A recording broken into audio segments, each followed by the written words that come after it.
Assalamualaikum warahmatullahi wabarakatuh.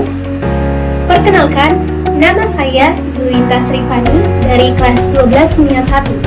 Dalam kesempatan kali ini, saya dan teman kelompok saya, Astrini Suhaila Badiu, akan membahas mengenai turunan fungsi trigonometri yang berkaitan dengan titik stasioner, nilai minimum dan maksimum dalam bidang studi matematika peminatan dengan guru pembimbing Pak Azlan.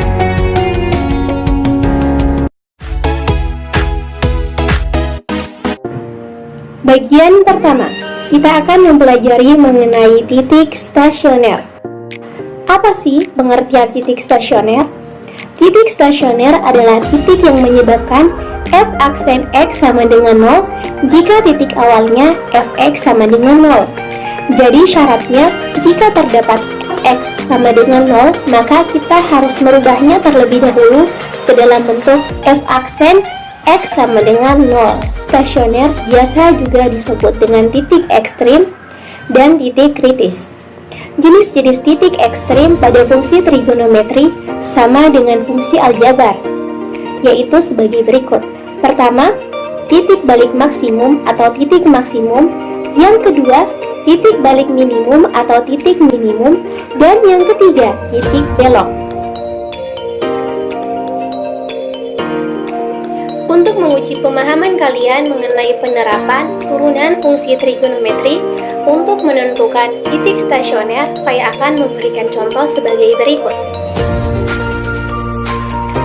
Tentukan titik stasioner dan jenisnya dari fungsi fx sama dengan sin x tambah cos x untuk interval x dari 0 derajat sampai 360 derajat. Mula-mula kita menuliskan fx sama dengan sin x tambah cos x. Langkah yang kedua adalah menurunkan bentuknya, sehingga menjadi cos x kurang sin x. Kita ingat pada fungsi aljabar bahwa titik stasioner akan dicapai apabila turunannya sama dengan 0. Demikian juga untuk fungsi trigonometri.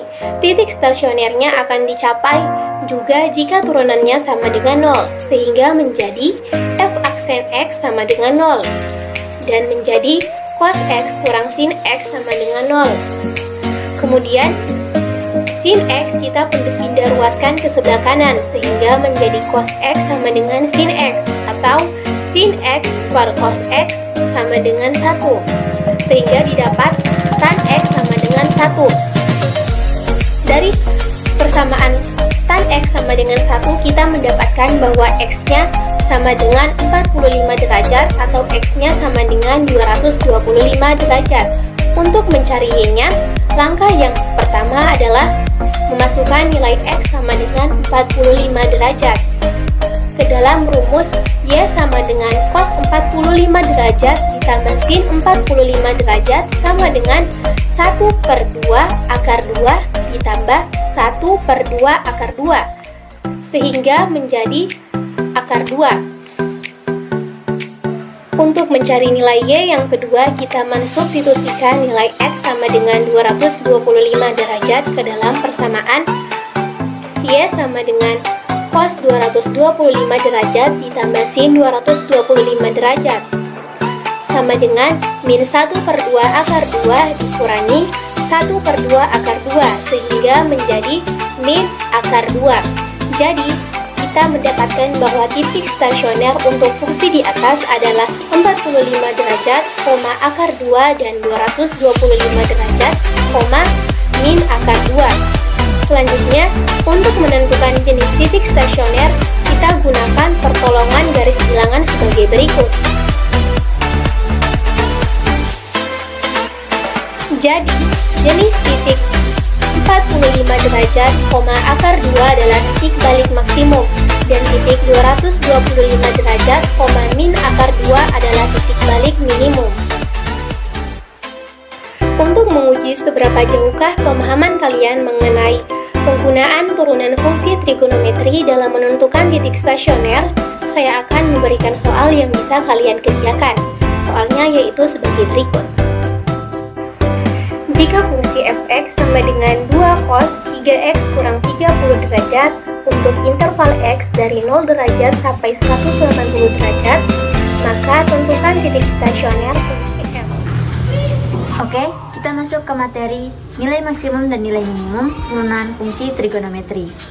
Nah, untuk setiap titik P atau X, Y memiliki hubungan min R kurang dari sama dengan X kurang dari sama dengan R dan min R kurang dari sama dengan Y kurang dari sama dengan R, atau min 1 kurang dari sama dengan X per R kurang dari sama dengan 1 dan min 1 kurang dari sama dengan Y per R kurang dari sama dengan 1, atau min 1 kurang dari sama dengan cos A kurang dari sama dengan 1 dan min 1 kurang dari sama dengan sin A kurang dari sama dengan 1. Nah, berdasarkan uraian tersebut, dapat dikemukakan bahwa jika fungsi sinus Y sama dengan Fx sama dengan A sin kali Bx tambah C tambah D, maka nilai maksimumnya yaitu Y maksimum sama dengan nilai mutlak dari A ditambah D, dan nilai minimumnya Y minimum sama dengan nilai mutlak dari A tambah D.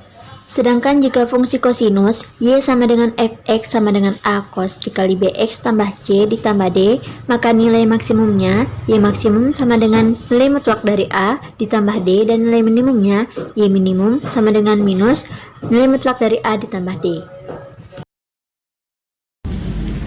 Nah, setelah mendengar penjelasan tadi, kita akan melihat contoh soal terkait nilai maksimum dan nilai minimum turunan fungsi trigonometri.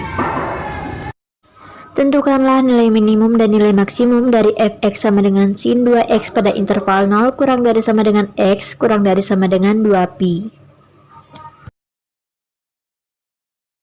Langkah pertama yaitu kita menentukan turunan dari fungsi trigonometri tadi, kemudian tentukanlah nilai x yang memungkinkan. Langkah kedua yaitu buatlah garis bilangan dari turunan pertama fungsi trigonometri tadi. Dengan melihat garis bilangan tadi, maka kita dapat menentukan bahwa Fx maksimum pada saat x1 sama dengan pi per 4 dan x2 sama dengan 5pi per 4. Nah, dan didapatkan nilai maksimumnya adalah 1. Dari garis bilangan tersebut juga dapat kita tentukan bahwa Fx minimum pada saat x1 sama dengan 3pi per 4 dan x2 sama dengan 7pi per 4, sehingga nilai minimumnya adalah min 1. Sekarang saya akan memberikan latihan soal untuk melatih pemahaman teman-teman terkait materi nilai maksimum dan nilai minimum turunan fungsi trigonometri. Tentukan nilai maksimum dan minimum dari fungsi Fx sama dengan 3 sin x tambah 4 cos x. Oke teman-teman, mungkin cukup sekian materi yang dapat kami sampaikan. Kurang lebihnya mohon dimaafkan. Wabillahi taufiq wal hidayah. Wassalamualaikum warahmatullahi wabarakatuh.